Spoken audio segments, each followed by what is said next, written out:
सर्वत्र गोविन्दनाम संकीर्तनं गोविन्द गोविन्द। ॐ श्रीमाधवायै नमः। इति श्रीमद्भागवतमहापुराणं नवमस्कन्धः अथ पञ्चदशोऽध्यायः। श्रीशुक उवाच ऐलस्य चोर्वशी गर्भात् षडासनात्मजा नृप आयुः श्रुतायुः सत्यायुः रयोत विजयो जयः श्रुतायो उर्वसुमान् पुत्रः सत्यायोश्च श्रुतञ्जयः रयस्य सुत एकश्च जयस्य तनयो मितः भीमस्तु विजयस्यात काञ्चनो होत्रकस्ततः तस्य जह्नुसुतो गङ्गां गण्डूषीकृतयो अपिबत् जघ्नोस्तु पूरुस्तत्पुत्रो बलाकश्चात्मजो जगः ततः कुशः कुशस्यापि कुशाम्बुस्तनयो वसुः कुशनाभश्च चत्वारो गाधिरासीत् कुशाम्बुजः तस्य सत्यवतीं कन्यां ऋचिको याच तद्विजः वरं विसदृशं मत्वा गाधिर्भार्गवमब्रवीत् एकतः श्यामकर्णानां हयान्नां चन्द्रवर्चसां सहस्रं दीयतां शुल्कं कन्यायाः कुशिका वयम् इत्युक्तस्तन्मतं ज्ञात्वा गतः स वरुणान्तिकम् आनीय दत्त्वा तान् अश्वान् उपयेमे वराननां स ऋषिः प्रार्थितः पत्न्या श्वश्र्वा चापत्यकाम्यया श्रपयित्वोभयैर्मन्त्रैः चरुं स्नातुं गतो मुनिः तावत् सत्यवती मात्रा स्वचरं याचिता सती श्रेष्ठं मत्वा तया यच्छन् मात्रे मातुरधत् स्वयं तद्विज्ञाय मुनिः प्राह पत्नीं कष्टमकारशीः घोरो दण्डधरः पुत्रो भ्राता ते ब्रह्मवित्तमः प्रसादितः सत्यवत्या मैवं भूदिति भार्गवः अतत्तर्हि भवेत् पौत्रो जमदग्निस्ततो अभवत् सा चाभूत् सुमहान् पुण्या कौशिकी लोकपावनी रेणो सुतां रेणुकां वै जमदग्निर्वुवाहयां तस्यां वै भार्गवऋषेः सुता वसुमधादयः यवीया जज्ञये तेषां राम इत्यभिविश्रुतः। श्रीहरये नमः श्रीहरये नमः श्रीहरये नमः। गोपिका जीवनस्मरणं गोविन्द गोविन्द। जय भोलो परशुराम अवतार की जय। यमाहुर्वासुदेवांशं हैहयानां कुलान्तकं त्रिसप्तकृत्वो य इमां चक्रे निःक्षत्रियां महिं दुष्टं क्षत्रं भुवो भारम् अभ्रन्मन्यमनीनशत् रजस्तमोवृतमहन् फल्गुन्यपि घृतोऽंहसि राजोवाच किं तदहं हो भगवतो राजन्यैरजितात्मभिः कृतं येन कुलं नष्टं क्षत्रियाणामभिक्ष्णशः।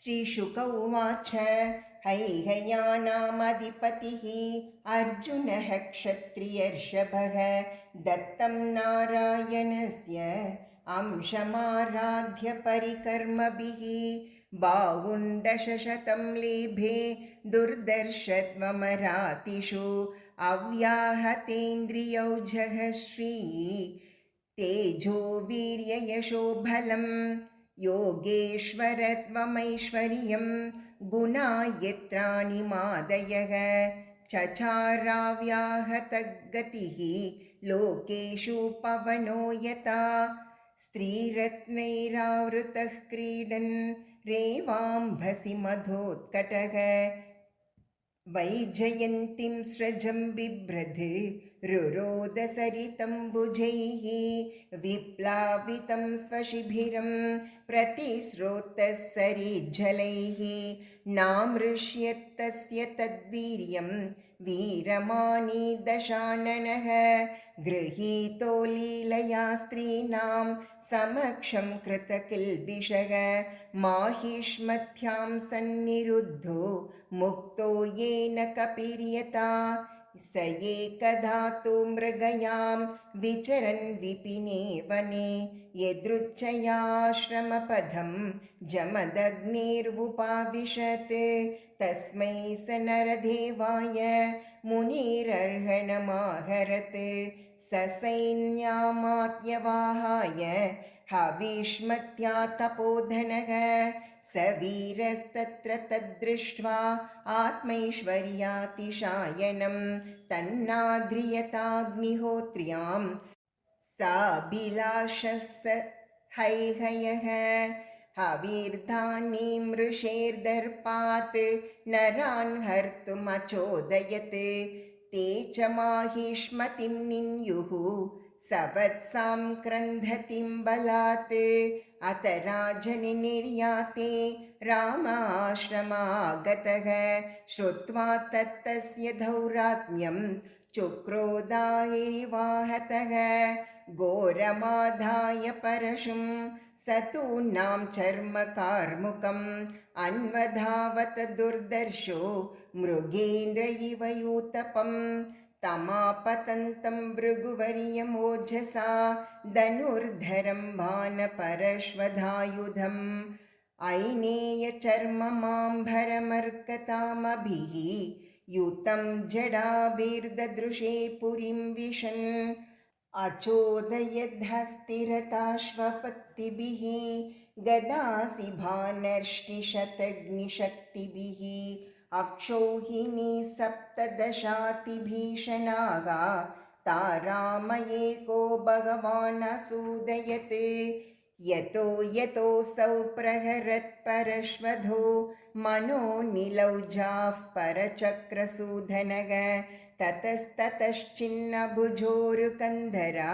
निपेतुरुर्व्यां हतसूत्तवाहनाः दृष्ट्वा स्वसैन्यं रुधिरौगकर्धमे रणाजिरे रामकुटारसायकैः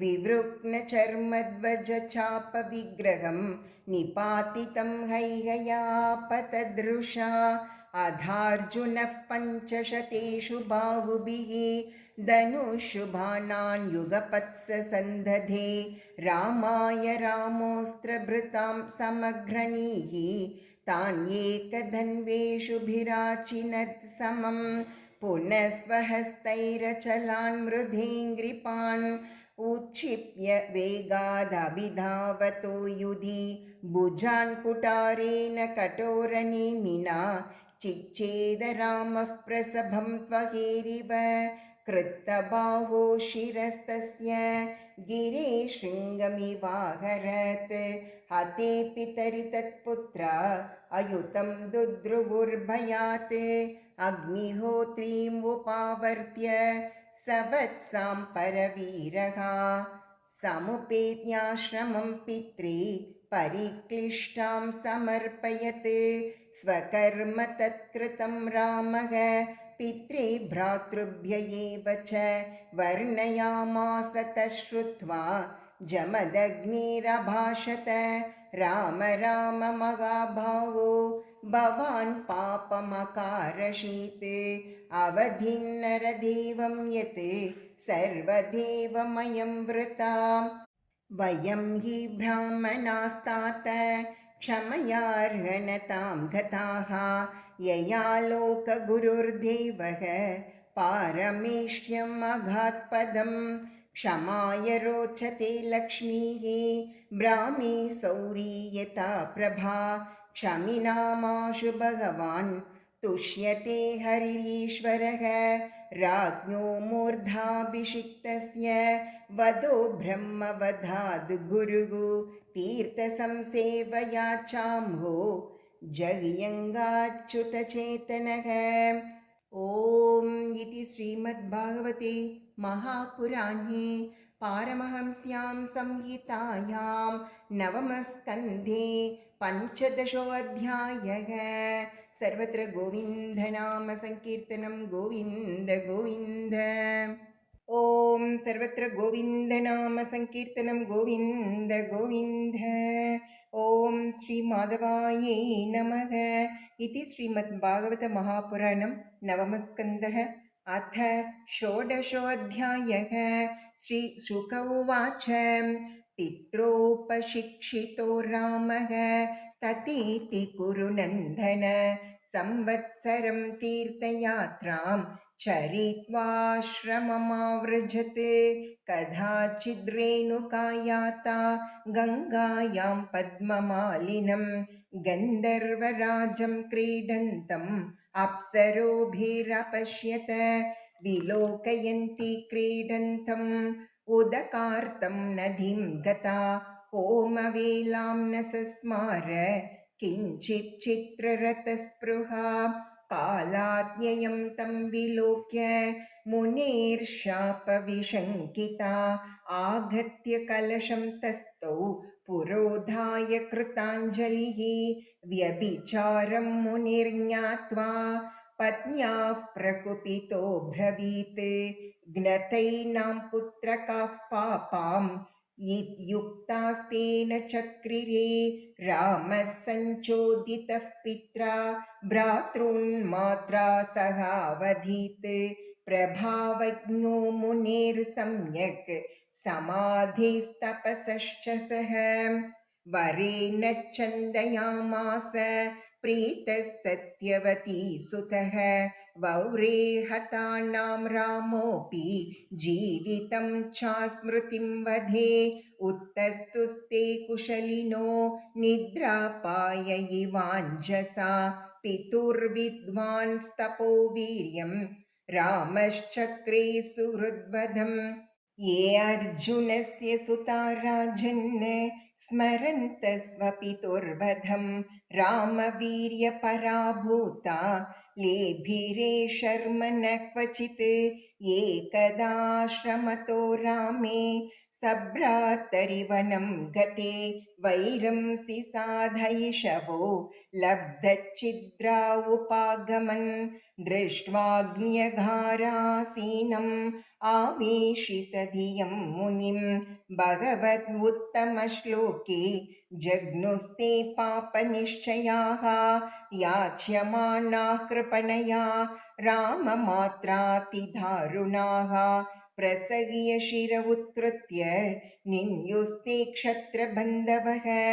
रेणुका दुःखशोकार्ता निघ्नन्त्यात्मानमात्मना राम रामेहि तातेति विचुक्रोशोच्चकैः सखी।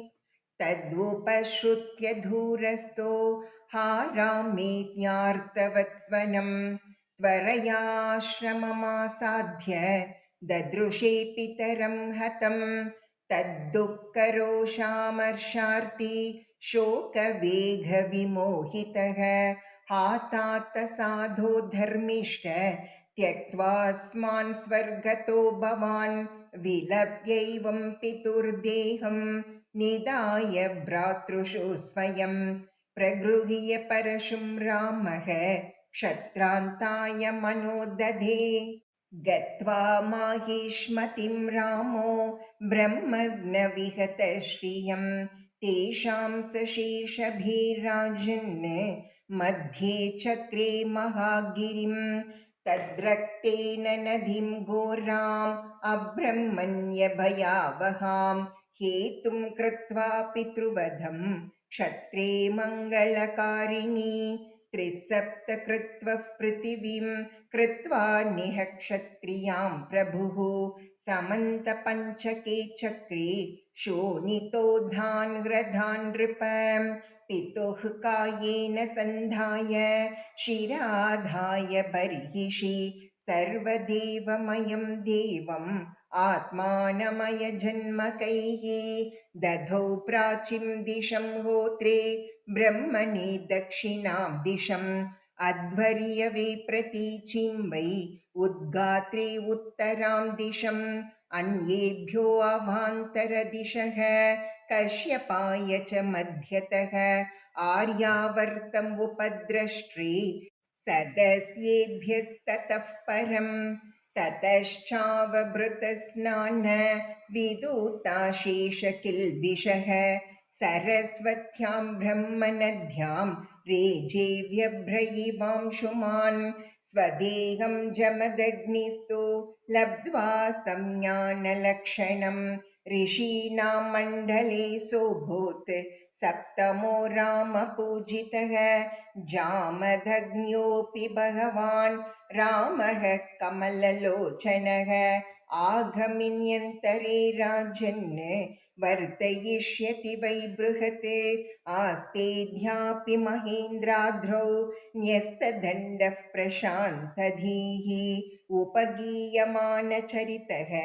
सिद्धगन्धर्वचारणैः एवं भृगुषु विश्वात्मा भगवान् हरिरीश्वरः अवतीर्य परं भारं बुभोहन् बहुशो नृपान् गधोरभून्महातेजाः समिद्ध इव पावकः तपसाक्षात्रमुत्सृज्य यो लेभे ब्रह्मवर्चसं विश्वामित्रस्य चैवासन् पुत्रा 100 नृप मध्यमस्तु मधुच्छन्दाः मधुच्छन्दस एव ते पुत्रं कृत्वा शुनशेपं देवरातं च भार्गवम् आजिगर्तं सुतानाः ज्येष्ठ एष प्रकल्प्यतां यो वै हरिश्चन्द्रमके विक्रीतः पुरुषः पशुः स्तुत्वा देवान् प्रजेशाधीन्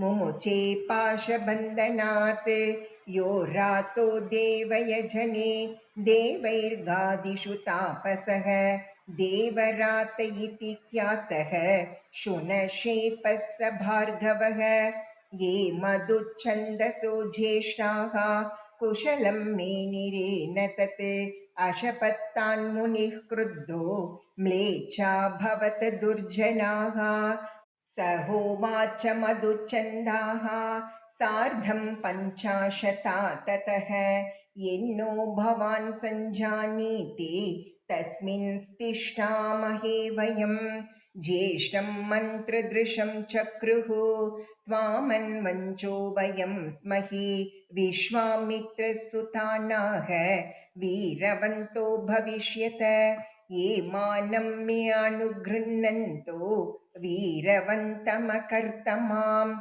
एष वः कुशिका वीरो देवरातस्तमन्वित अन्ये चाष्टकहारीत जयक्रतुमथादयः एवं कौशिकगोत्रं तु विश्वामित्रैर्पृथग्विधं प्रवरान्तरमापन्नं तद्धि चैवं प्रकल्पितम्। ॐ इति श्रीमद्भागवते महापुराणे पारमहंस्यां संहितायां 9मस्कन्धे 16ओऽध्यायः। सर्वत्र गोविन्दनाम संकीर्तनं गोविन्द गोविन्द।